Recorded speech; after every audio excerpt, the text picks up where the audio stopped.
Ok.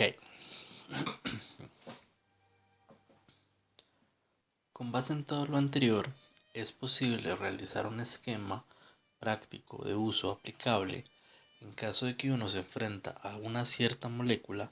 Uno puede analizarlo según este esquemita, ir respondiendo las preguntas y saber si se trata de una molécula polar o no polar. Ojo, algunos disclaimers importantes antes de hablar de este esquema es que número uno, es mucho para saber si el momento dipolar es igual o distinto de cero. Como advertí anteriormente, no indica si el momento dipolar de la molécula es muy pequeñito y para efectos prácticos no polar.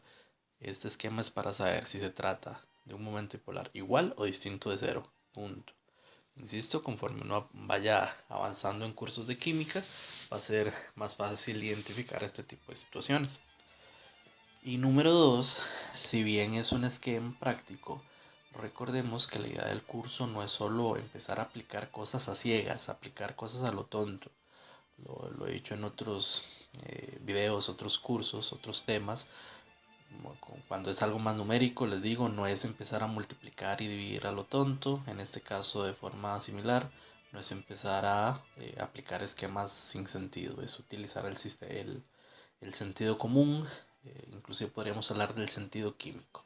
Por eso hay que entender bien todo lo que hemos visto para luego aplicar este esquema. Entonces, lo primero que vamos a hacer es preguntarnos si la sustancia tiene, es como la primera preguntita del esquema, si la sustancia tiene al menos un enlace polar. Lo primero que nos vamos a preguntar. Obviamente esta respuesta tiene dos posibilidades. Un sí o un no. Un no no tiene ni un solo enlace polar. Versus un sí tiene enlaces polares. Puede ser uno.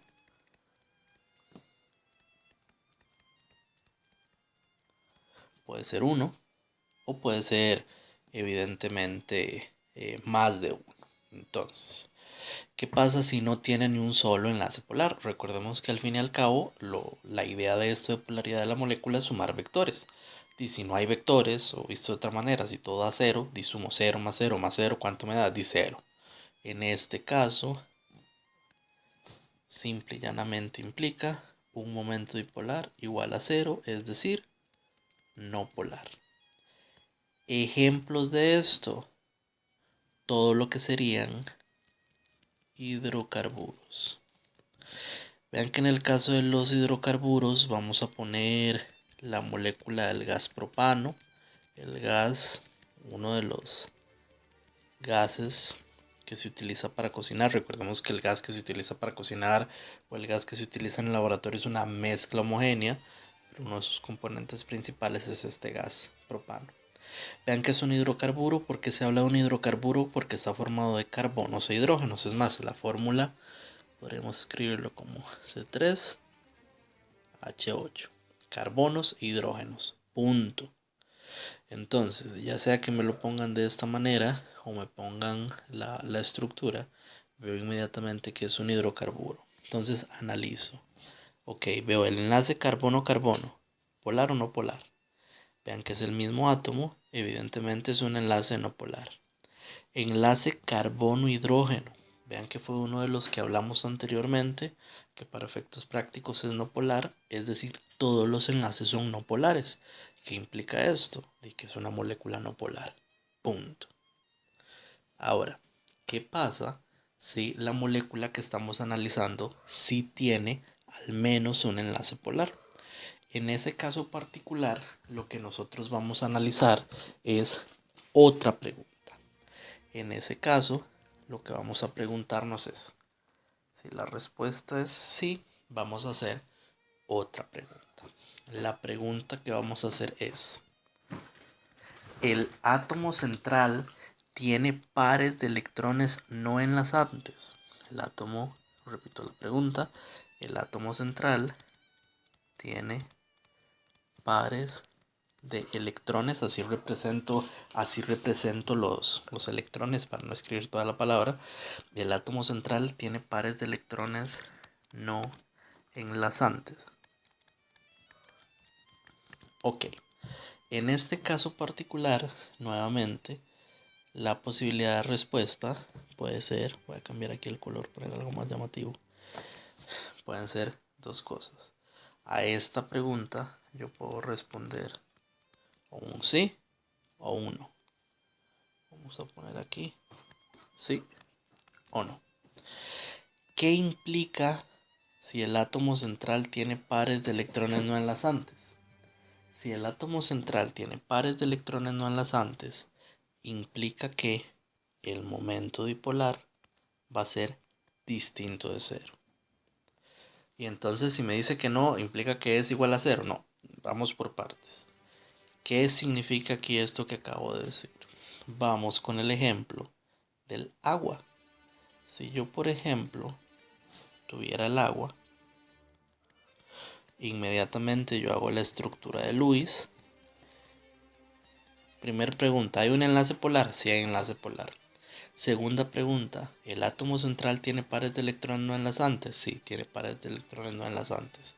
Punto, implica que es una molécula que tiene un momento dipolar distinto de cero, es decir, que es polar. Ojo, este esquema es como aplicable, no explicativo. ¿Qué quiero decir? Si me ponen una molécula como el agua, yo hago las preguntitas, veo que el átomo central tiene pares de electrones no enlazantes y eso indica que es polar. Pero si me llegan a preguntar por qué es polar, la respuesta no es decir, tiene pares de electrones no enlazantes. No. Esa no es una respuesta. Eso es como algo que uno puede extrapolar, eso es algo que uno puede utilizar para predecir. Pero la razón por la que esa molécula es no polar, que esa molécula es polar, es básicamente porque al tener pares de electrones no enlazantes implica que tiene una geometría angular, de manera que los vectores a la hora de sumarse no se cancelan y tiene un momento dipolar distinto de cero. Insisto, la explicación, el por qué tiene que ver con todo lo anterior. Este esquemita es como algo más pragmático, algo más práctico. El por qué involucra el análisis de todo lo que vimos antes. Entonces, recapitulando, primero pregunto si se tiene un enlace polar. Si la respuesta es no, obviamente sumar ceros implica momento dipolar igual a cero, no polar. Luego me pregunto, ¿la molécula tendrá en la molécula el átomo central tendrá pares de electrones no enlazantes? Si la respuesta es sí, inmediatamente digo, listo, vamos a decir que se trata de una molécula polar. ¿Qué pasa si la respuesta es no? Si la respuesta es no, tengo que hacer otra pregunta. En ese caso, la pregunta que voy a hacer es, ¿todo lo que está alrededor del átomo central es lo mismo? Ojo, lo voy a escribir de esta manera. Lo que está alrededor del átomo central, alrededor del átomo central es lo mismo. Y ojo, nuevamente, en este caso se puede responder con un sí o con un no. Por aquello a veces cuando se hace esta pregunta no queda clara, ya lo vamos a ver con un ejemplo. Entonces obviamente puedo responder sí o puedo responder no. ¿A qué me refiero con esto? Me refiero, por ejemplo, al caso de berilio. Los compuestos que vimos al inicio. Entonces, en ese caso, vamos a decir que es cloruro de berilio. El otro caso es berilio con cloro y con flúor.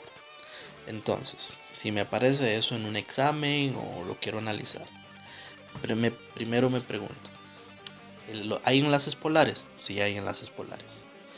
El átomo central tiene pares de electrones no enlazantes. Y ojo, alguien puede decir, es que ahí faltaron los pares de electrones.